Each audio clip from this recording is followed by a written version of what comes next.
আলামিনের হাবিব জনাব মুহাম্মদ রাসূলুল্লাহ সাল্লাল্লাহু আলাইহি ওয়াসাল্লাম বলেছেন, কিয়ামতের ময়দানে আল্লাহর কসম করে বলছি, সেদিন জাহান্নামীদের ভীষণ কষ্ট হবে আর জান্নাতীদের জন্য অত্যন্ত আসান হবে, অবস্থাটা খুবই আরামের হবে।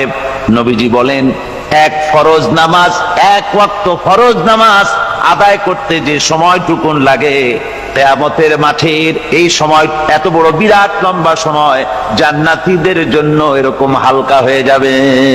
সুবহানাল্লাহ। হযরত আবু সাঈদ খুদরী রাদিয়াল্লাহু তাআলা আনহু হাদিস কেন বর্ণনা করেছেন, এক ওয়াক্ত নামাজ, একটা ফরজ নামাজ পড়তে যতটুকুন সময় লাগে এতটুকুন সময়ের ভেতরে জান্নাতীদের কারবার শেষ হয়ে যাবে। সুবহানাল্লাহ বিহামদি। আর ওদের কারবার তো শেষই হবে না।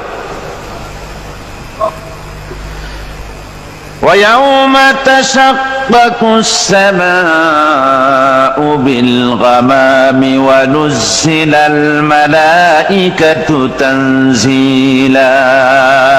ওরা ফেরেশতা দেখতে চায়। সেদিন আসমান সমূহ বিদীর্ণ হয়ে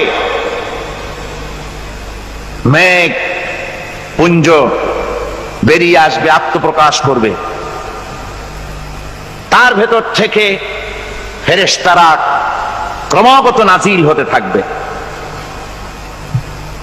আর অবস্থাটাই হবে, আল মুলকু ইয়াউমাইযিনিল হাক্কু লিররহমান ওয়া কানা ইয়াওমান আলাল কাফিরিনা আসীরা। আর সেদিনে বাদশাহী হবে কেবলমাত্র রহমানের। ওয়া কানা ইয়াওমান আলাল কাফিরিনা আসীরা। আর সেই কিয়ামতের দিন, সেই সময়টা হবে কাফেরদের জন্য বড়ই কঠিন। এখানে কিয়ামতের কিছু কথা বলা হচ্ছে, কিছু আভাস দেওয়া হচ্ছে যে আসমান সমূহ বিদীর্ণ হয়ে মেঘ পিণ্ড বেরিয়ে আসবে এবং তার থেকে ক্রমাগত ফেরেশতারা নাজিল হতে থাকবে। আল্লাহর হাবিব বলেছেন, কেউ যদি কিয়ামতের দৃশ্য দেখতে চায় সেজন্য সূরা ইজা শামসু কুবিরাত ওয়া ইজা সামাউ ফাতারাত, ইজা সামাউ শাক্কাত, এই সূরাগুলি যেন পড়ে, তাহলে কিয়ামতের দৃশ্য তার চোখের সামনে প্রতিভাত হবে। কিয়ামতের দৃশ্যটা আসলে কেমন হবে সেই সূরাগুলি তেলাওয়াত করলে সে বুঝতে পারবে। যেমন আল্লাহ পাক বলছেন, إذا السماء فطرت وإذا الكواكب انتثرت وإذا البحار فجرت وإذا القبور بعثرت। যখন আকাশসমূহ চূর্ণ বিচূর্ণ হয়ে যাবে আর তারকাসমূহ বিক্ষিপ্ত হয়ে পড়বে, সমুদ্র মহাসমুদ্রগুলি দীর্ণ বিদীর্ণ হয়ে যাবে, কবরগুলি সব উদ্গীরণ করে দেবে, তার মধ্যে যা আছে সে সবগুলি। আবার আল্লাহ পাক বলেন, ইযাশ শামসু কুবিরাত ওয়া ইযান নুজুমুন কাদারাত ওয়া ইযাল জিবালু সুয়্যিরাত। সূর্য যখন ঢেকে যাবে, তারকাগুলি যখন বিপর্যস্ত হয়ে যাবে আর পাহাড়গুলি যখন চালিয়ে দেওয়া হবে, এই দৃশ্য তোমরা দেখতে পাবে। فإذا النجوم طمست وإذا السماء فرجت وإذا الجبال نسفت। সেদিন অবস্থা এমন হবে, সমস্ত তারকাগুলি স্তিমিত হয়ে যাবে আর আকাশসমূহ দীর্ণ বিদীর্ণ হয়ে যাবে। আর দেখতে পাবে পাহাড়গুলি, সমস্ত পাহাড়গুলিকে উড়িয়ে দেওয়া হবে। আবার অবস্থা আরো কি হবে, فإذا برق البصر وخسف القمر وجمع الشمس والقمر। যখন চক্ষু বিস্ফারিত হয়ে যাবে মানুষের, চাঁদ আর সূর্য নিষ্প্রভ হয়ে যাবে, সব একাকার হয়ে যাবে, চন্দ্র এবং সূর্য তার অস্তিত্বকে হারিয়ে ফেলবে। শুধু তাই নয়, ওয়াহুমিলাতিল আরদু ওয়াল জিবালু ফাদুক্কাতা দাক্কাতাও ওয়াহিদা। জমিন ও পাহাড়গুলির মধ্যে সংঘর্ষ লাগিয়ে দেওয়া হবে আর তা এক ধাক্কায় জমিন এবং সমস্ত পাহাড়গুলি চূর্ণ বিচূর্ণ হয়ে যাবে। সুবহানাল্লাহি ওয়া বিহামদিহি। আল্লাহ রাব্বুল আলামিন বলছেন, এইভাবে করে কিয়ামতের দৃশ্য, বিভীষিকাময় দৃশ্য তোমরা দেখতে পাবে। আর সেদিনের রাজত্বটা কার হবে? আল মুলকু ইয়াউমাইযিনিল হাক্কু লির-রাহমান। সেদিনের রাজত্ব হবে কেবলমাত্র রহমানের। অর্থাৎ যেসব কৃত্রিম বাদশাহী দেখে তোমাদের চোখে ধাঁধা লেগে গিয়েছে, তোমাদেরকে দুনিয়ার বাদশাহী দেখে তোমরা ধোঁকায় পড়ে গিয়েছো, এসব বাদশাহী কিছুই টিকবে না সেদিন। সেদিন শুধু বাদশাহী থাকবে একমাত্র আল্লাহ পাকের। কার থাকবে বাদশাহী? জোরে বলেন কার? আল্লাহ রাব্বুল আলামিন যখন কিছুই থাকবে না ঘোষণা করবেন লিমানিল মুলকুল ইয়াউম লিল্লাহিল ওয়াহিদুল কাহ্হার। আজকে কার রাজত্ব? চারিদিক থেকে আওয়াজ আসতে থাকবে, পরাক্রমশালী আল্লাহ রাব্বুল আলামিনের রাজত্ব। আর কারণ নয়, হাদিস শরীফে এসেছে, বুখারী মুসলিম শরীফের হাদিসে এসেছে, আল্লাহর নবী বলেন আল্লাহ রাব্বুল আলামিন তখন তার এক হাতে আকাশ মণ্ডলীকে ধারণ করবেন, আর এক হাতে জমিনকে ধারণ করবেন। আকাশ মণ্ডলী এক হাতে, জমিন এক হাতে। এভাবে আল্লাহ রাব্বুল আলামিন বলবেন আইনাল জাব্বারুন আইনাল মুতাকাব্বিরুন। কোথায় সেই স্বৈরাচারীরা? কোথায় সেই দুর্বিনীত অহংকারী স্বৈরাচার যারা আমার জমিনের উপরে, আমার মানুষের উপরে রাজত্ব চালিয়েছে? তারা আজকে কোথায়? কোথায় সেই অহংকারীরা? আল্লাহ পাক সেদিন যে বলবেন, সেদিন তো বলবেন, কিন্তু দুনিয়ার মাঝেও স্বৈরাচার যারা, অহংকারী যারা, তাদের শাস্তি পৃথিবীর বুকেও দেন। আর সেদিন তো দিবেনই। কত স্বৈরাচার আমরা দেখলাম, কত অহংকারী দেখলাম, যাদের তর্জনী হেননে লক্ষ কোটি কোটি মানুষ উঠতো আর বসতো। তাদের জিল্লাতির সঙ্গে আল্লাহ রাব্বুল আলামিন কতজনকে বিদায় করে দিলেন। ফুলের মালা নিয়ে কুলাতে পারে নাই, পা থেকে শুরু করে গলা পর্যন্ত ফুলের মালা দিয়া ডুবাই দিল ভক্তরা। আবার আল্লাহ রাব্বুল আলামিন এমন শাস্তি দিলেন, ফুলের মালার পরিবর্তে জুতার মালা নিয়ে জেলের মধ্যে ঢুকাইয়া দিলেন। ঠিক কিনা গণ? অহংকারী আর স্বৈরাচার যারা হয়, আল্লাহ পাক এভাবে তাদের দৃষ্টান্ত দেখিয়ে দেন। আমরা কত দেখলাম, 9 বছরের রাজা, 10 বছরের সাজা। পৃথিবীর মুখে যারা অহংকার করে, যারা স্বৈরাচার হয়, আল্লাহর আইনকে যারা বৃদ্ধাঙ্গুষ্টি প্রদর্শন করে, আল্লাহ পাক তাদের জমিনেও দেখান। এখানে চূড়ান্ত ফয়সালা আল্লাহ করেন না, আসল ফয়সালার জায়গা তো আছেই, তবে এখানে নমুনা দেখায় দেন। কিন্তু মুশকিল হচ্ছে, ইতিহাসের সবচাইতে বড় শিক্ষা হলো ইতিহাস থেকে মানুষেরা শিক্ষা গ্রহণ করে না। একজনে যে কাম করে বিপদে পড়ে, আর একজন এসে আবার সেই পথেই অগ্রসর হয়, নিশ্চিত মৃত্যুর পথে। আমার বন্ধুগণ, আল্লাহ পাক বলছেন সেই দিন আমার রাজত্ব হবে, আর কারো রাজত্ব হবে না। ওয়াকানা ইয়াওমান আলাল কাফিরিনা আসীরা। আর ওই দিনটা, ওই কিয়ামতের দিন হবে কাফেরদের জন্য সবচাইতে কঠিন। সবচাইতে কঠিন হবে কাদের জন্য? কাফেরদের জন্য। কাফের কারা? কাফের হচ্ছে তারা যারা নাকি আল্লাহর আইনকে অস্বীকার করেছে, আল্লাহকে অস্বীকার করেছে, আল্লাহর আইনকে অস্বীকার করেছে। ওরা কি? কাফের। কুফর শব্দের অর্থ হচ্ছে গোপন করা। এই জন্য অন্ধকার রাতকে আরবিতে কাফের বলা হয়েছে, অর্থাৎ যা সব জিনিসকে অন্ধকার দিয়ে ঢেকে দেয়। তো কুফর হচ্ছে সেই জিনিস যা মহাসত্যকে ঢেকে দেয়, সত্যকে, মহাসত্যকে ঢেকে দেয় যে জিনিস, সেটাকে কুফর বলা হয়। আর এই কাফের অন্ধকারে ঘুরে মরে, সে কোন আলোর খোঁজ পায় না। আল্লাহ রাব্বুল আলামিন বলেন, কাফেরদের কথা এখন শোনাচ্ছেন আল্লাহ পাক, ওয়াল্লাযীনা কাফারু আউলিয়াউহুমুত তাগুতু ইউখরিজুনাহুম মিনান নূরি ইলায যুলুমাত।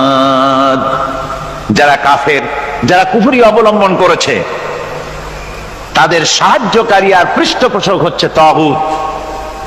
তাগুত বলা হয় সেই শক্তিকে যে শক্তি শুধু নিজেই আল্লাহর আইন অমান্য করে বসে থাকে না, বরং অন্যদেরকেও আল্লাহর আইন অমান্য করতে বাধ্য করে। ওদেরকে আরবিতে কি বলা হয়? তাগুত বলা হয়।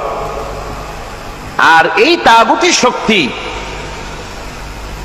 এই তাগুত হয় তার সাহায্যকারী, যা তাকে আলো থেকে টেনে অন্ধকারের ভেতরে নিয়ে যায়। আর কাফের হচ্ছে আল্লাহ পাকের ভাষায় অর্থাৎ কোরআনের ভাষায় কাফের হচ্ছে সবচাইতে নিকৃষ্ট প্রাণী, সবচাইতে নিকৃষ্ট জীব। মহাসত্যকে যারা অস্বীকার করেছে, যারা আল্লাহকে মানে না, যারা আল্লাহর কোরআনকে মানে না, যারা ইসলামকে স্বীকার করে না, তারা সবচাইতে নিকৃষ্ট প্রাণী। আল্লাহ রাব্বুল আলামিন বলেন, ইন্না শাররাদ দাওয়াবি ইনদাল্লাহিল্লাযীনা কাফারু ফাহুম লা ইউমিনুন। নিশ্চয়ই আল্লাহর জমিনে সব বিচরণশীল জীব যত আছে, আল্লাহ বলছেন আমার জমিনে বিচরণশীল জীব যত আছে তার মধ্যে সবচাইতে নিকৃষ্ট প্রাণী হলো যারা ঈমান আনে নাই, যারা বিশ্বাস করেন আমি আল্লাহকে, যারা পরকালকে বিশ্বাস করে নাই, যারা কোরআনকে বিশ্বাস করে নাই, যারা ইসলামকে বিশ্বাস করে নাই, পৃথিবীর মধ্যে তারা সবচাইতে নিকৃষ্টতম প্রাণী। আল্লাহ বলেন শুধু নিকৃষ্ট জনক নিকৃষ্ট প্রাণী বললেই সারে না, এরা হলো চতুষ্পদ জানোয়ারের মতো। কে বলতেছেন? আমি বলছি না, কিন্তু আল্লাহ পাক বলতেছেন চতুষ্পদ জানোয়ারের মতো কাফেরেরা। وَمَثَلُ الَّذِينَ كَفَرُوا كَمَثَلِ الَّذِي يَنْعِقُ بِمَا لَا يَسْمَعُ إِلَّا دُعَاءً وَنِدَاءً। এই কাফেরদের দৃষ্টান্ত হচ্ছে সেই রাখালের মতো, যে রাখাল তার পশুদেরকে ডাকে, আর ওই পশুরা একটা ডাক শোনে মাত্র, কিন্তু কি যে বলে তা তো পশুতে বোঝেন। কথা বুঝতে পেরেছে? সুম্মুন বুকুমুন উমিয়ুন ফাহুম লা ইয়াকিলুন। এরা বোবা, এরা বধির, এরা অন্ধ, এ কারণেই কোনো কথা বোঝে না। এরা চতুষ্পদ জানোয়ারের চাইতেও নিকৃষ্ট। যাদেরকে আমি আল্লাহ বলেন, যাদেরকে আমি চোখ দিলাম, চোখ থাকতে হক দেখলো না, সব দেখলো। হক দেখে নাই চোখ দিয়া, এই চোখ দিয়া সব দেখলো। নারীর সৌন্দর্য উপভোগ করলো, আর নারীর অঙ্গ প্রত্যঙ্গ নিয়ে নানা ধরনের গল্প লিখলো, কবিতা লিখলো, কিন্তু এই সৌন্দর্য যিনি দিলেন তারেও চিনল না। আছে না কত কবি আমাদের দেশে? আমার দেশের সেই কবি জাতীয় পুরস্কার পায় যে কবি নারীর বিশেষ বিশেষ অঙ্গ নিয়ে বেশি করে নির্লজ্জ কবিতা লিখতে পারে, ওই হলো সবচেয়ে বড় কবি। আমার বন্ধুগণ, একজন বুজুর্গ ব্যক্তি তিনি পথ দিয়ে যাচ্ছিলেন, তো সে পথে এক সুন্দরী যুবতী মেয়েকে দেখে সেই যুবতী মেয়ের দিকে এই বুজুর্গ ব্যক্তি এক নজরে তাকায় আছে। তখন এই ঘটনাটাকে কবি এভাবে লিখতেছেন সাজায়, একদা সুখদায়ক প্রমোদা বদন দর্শন করিবম ঝরিল নয়ন, হেসে কহে সে রূপসী সবিস্ময় মন, কহ দেখি মহাশয় কহ কি কারণ, বিষয় বিরাগী তুমি ভুবনে প্রচার, কি হেতু জন্মিল তব মানস বিকার, সামান্য ললনা রূপ করি দর্শন, উচিত না হয় তব অশ্রু বরিশন। বুজুর্গ ব্যক্তি ওই মহিলার দিকে তাকিয়ে তাকিয়ে কাঁদতেছেন। সুন্দরী মহিলা বলেন, আল্লাহর বুজুর্গ বান্দা, আপনি এলাকার ভিতরে বুজুর্গ এবং পীর হিসাবে, বুজুর্গ ব্যক্তি হিসাবে আপনি বিখ্যাত। আজকে আমাকে এখানে দেখে আপনি আমার দিকে তাকায় আমার রূপ উপভোগ করতেছেন আর কাঁদতেছেন। আপনার মতো সংসার বিরাগী মানুষ আমার মতো একটা সুন্দরী মেয়েকে দেখে ভাবে কাঁদা ঠিক না। বুজুর্গ ব্যক্তি বলছেন, হেসে কহিলাম বালে করহ শ্রবণ, নেত্র ঝরে তবু হেতু ভেব না এমন, যে শিল্পী রচিল ওই সুধাংশু বদন, তাহার তরে ঝরে নেত্র নয়নে জীবন।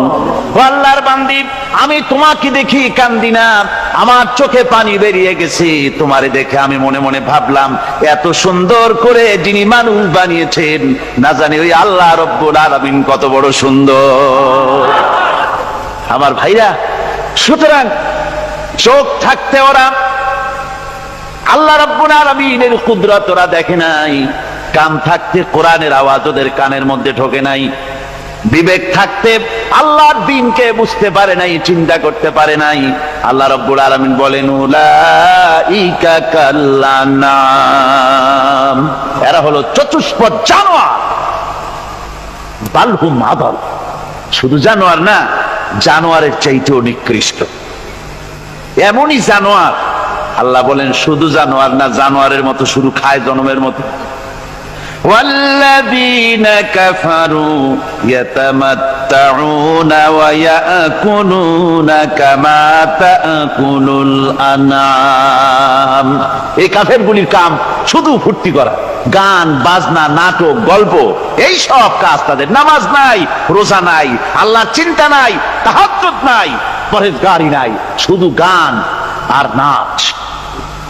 দেখেন না ফুর্তি। এই যে 1 জানুয়ারি রাত 12টার সময় আমার ঘুম ভেঙে গেল, এই যেখানে আমি ছিলাম, বিকট আওয়াজ।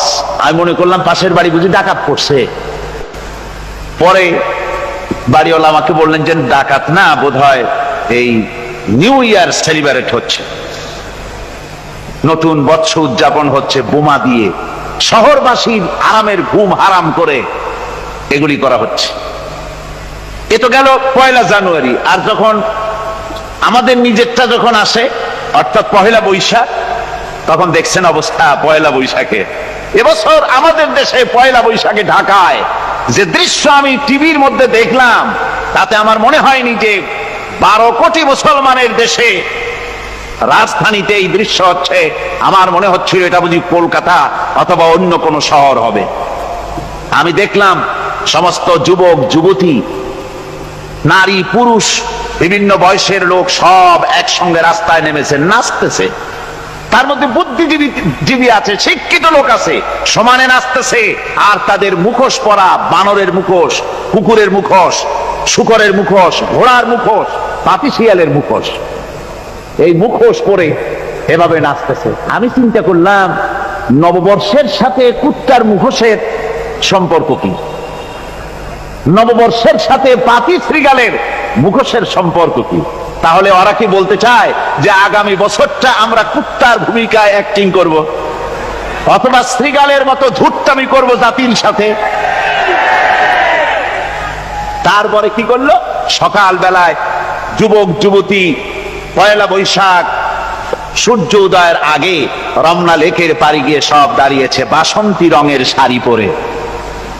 তারপরে সেখানে দাঁড়িয়ে সূর্য উদয়ের পানে তাকিয়ে সকাল বেলায় ভাবে করজোর করে বলছে, এসো হে নববৈশাখ স্বাগতম হে। নববৈশাখ অলক্ষে বোধহয় এটা শুনে বলতেছে, বাবাজিরা আমারে ডাকতেছো, অপেক্ষা করো আমি আসতেছি। আমারে ডাকতেছো, আমি আসতেছি, কোমরে গামছা বেঁধে আসতেছি, 225 মাইল স্পিডে আসতেছি, 30 ফুট উঁচু জলোচ্ছ্বাস নিয়ে আসতেছি, নববৈশাখের মজা সাত চাকায়। আমার ভাইরা, মুসলমান নববর্ষ উদযাপনের সাথে মুসলমানের কিসের সম্পর্ক? মুসলমান যদি এই দিন উদযাপনই করে, তাহলে তাকে করতে হবে ফজরের নামাজ পড়বে। মুসলমান নববর্ষ উদযাপন করবে, ফজরের নামাজ পড়বে, তারপরে কোরআন শরীফ তেলাওয়াত করবে, দরুদ শরীফ পড়বে, আল্লাহর দরবারে হাত তুলে বলবে, রব্বুনা রাব্বিন, 31 বছর পার করে দিলাম, নাফরমানি ছাড়া কিছুই তো করি নাই, বিগত বছরে যা করেছি মাফ করে দাও, আগামী বছরটা গোটা জাতি আর দেশের জন্য কল্যাণকর মঙ্গলময় করে দাও। এটাই তো বলা উচিত ছিল নাকি বলে? তা না করে, তা না বলে, বৈশাখের পরিচালককে না দেখে সরাসরি বৈশাখকে আহ্বান করা হয়েছে, আর বৈশাখ আহ্বান করার মজা জনমের মতো দেখাই দিয়েছে। আল্লাহ রাব্বুল আলামিন তাই বলেন, কাফেররা তাদের কাজ হলো শুধু খাওয়া, তারা এমন খাওয়া খায় জনমের মতো খায়। ইয়াকুলুনা কামা তাকুলুল আনাম, জানোয়ারে যেমন খায় ওই রকম খায়। তার মানে খায়, একটু বিসমিল্লাহ কয় না, খায়া যখন ছেড়ে দেয় তখন আলহামদুলিল্লাহ বলে না, বাহাত দিয়ে খায়, আবার বাহাত দিয়ে খায়।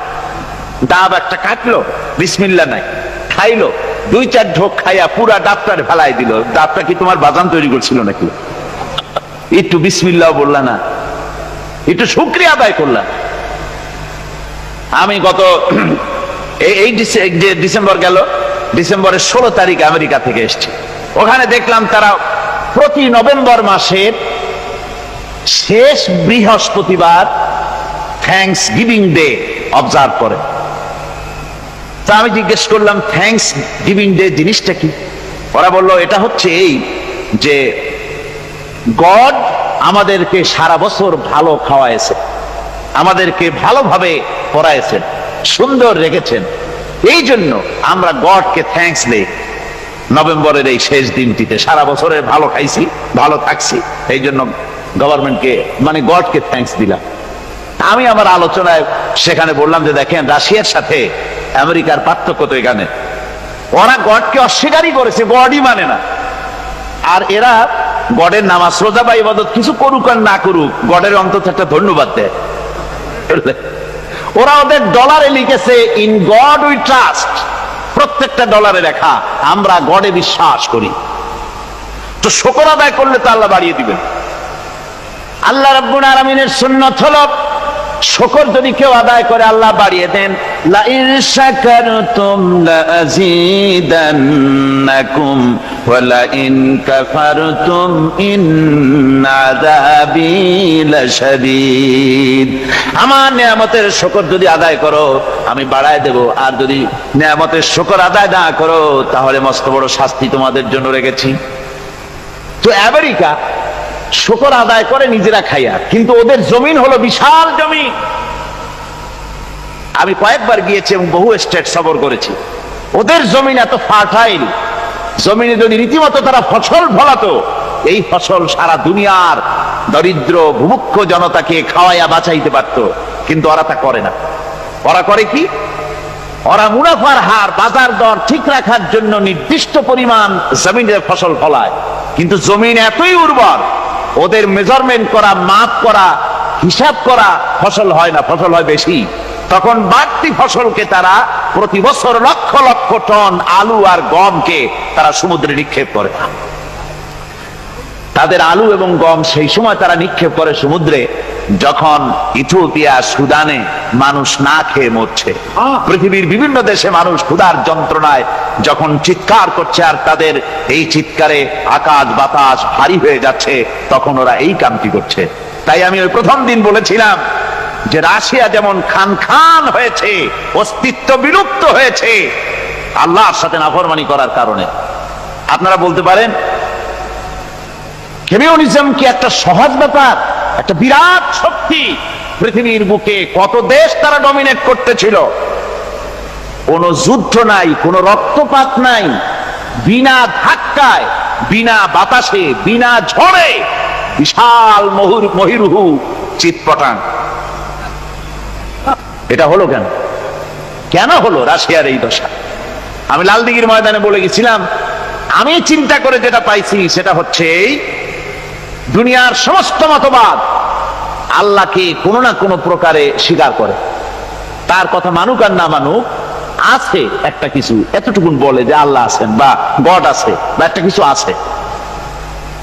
কমিউনিজম, সমাজতন্ত্র হলো পৃথিবীর একমাত্র নিকৃষ্ট মতবাদ, যে মতবাদ সরাসরি আল্লাহকে অস্বীকার করেছে, বলেছে আল্লাহ নাই, দেয়ার ইজ নো গড। তারা ধর্মকে আফিম বলেছে। আল্লাহ পাক তাই কোন যুদ্ধ ছাড়া, কোন মারামারি ছাড়া, কোন রক্তপাত ছাড়া এই বিশাল শক্তিকে উৎকারে উড়িয়ে দিলেন, তুলার মতো হয়ে। গোটা রাশিয়া তুলার মতো হয়ে, পেঁজা তুলা, ধোনা তুলার মতো হয়ে সব উড়ে চলে গিয়েছে। অস্তিত্ব বিলুপ্ত হয়ে গিয়েছে। কিন্তু আমাদের দেশের খুচরা কমিউনিস্টরা এখনো স্বপ্ন দেখে।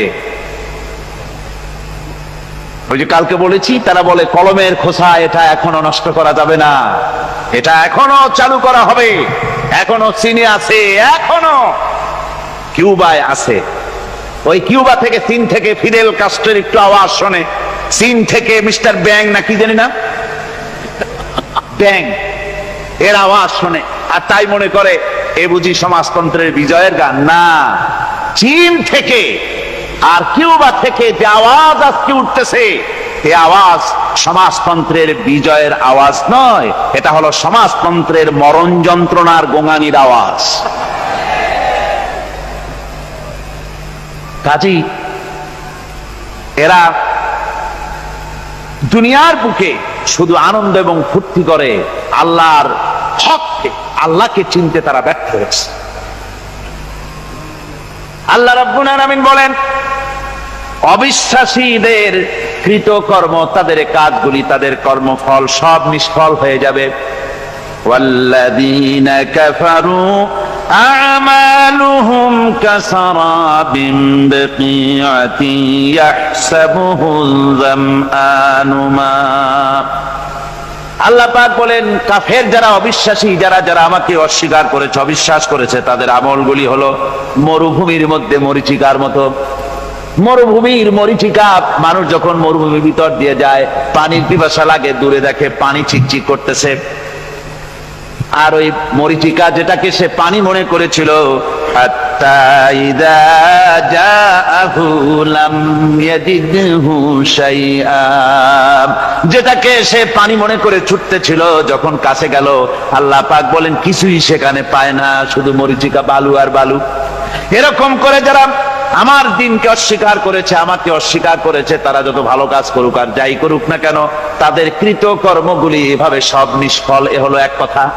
2 নম্বরের কথা হলো, ওরা মনে করেছিল সমাজতন্ত্র শান্তি দেবে, কমিউনিজম শান্তি দেবে, সোশ্যালিজম শান্তি দেবে, ক্যাপিটালিজম শান্তি দেবে। এই শান্তির চিন্তা করে অগণিত মানুষকে হত্যা করে সমাজতন্ত্রের রাজত্ব যখন কায়েম করলো, 70 বছরও চলে গেল, তারপরে তারা দেখলো হাত্তা ইযা জাআহু লাম ইয়াজিদহু শাইআ, কিচ্ছুই পেল না। তারা ক্ষুধার যন্ত্রণায় মরলো, কাপড় নাই, খাবার নাই। তারা ওই রাশিয়া থেকে, চেকোস্লোভাকিয়া থেকে, যুগোস্লাভিয়া দিয়া, রোমানিয়া থেকে, হাঙ্গেরি এবং পোল্যান্ড আর মঙ্গোলিয়া থেকে, সেখানে সমাজতন্ত্র তাড়াতে আমরা যাই নাই। আমরা সেখানে সমাজতন্ত্রের বিরুদ্ধে তাফসীর করি নাই, ব্যাখ্যা করি নাই, বক্তব্য রাখি নাই। ওই সব দেশ থেকে সমাজতন্ত্র তাড়াইছে কে? কারা তাড়িয়েছে?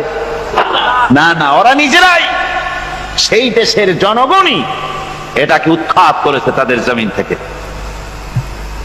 আল্লাহ পাক বলছেন, যারা আমার দিনকে, আমার বিধানকে যারা অস্বীকার করবে, তারা এই অস্বীকারী অবস্থায় যদি মৌত হয়, আমার সমাজতন্ত্রী কোনো ভাই যদি এ মাহফিলে থাকেন, কমিউনিস্ট কোনো ভাই যদি এ মাহফিলে থাকেন, তাহলে শুনুন আল্লাহ কি বলতেছেন।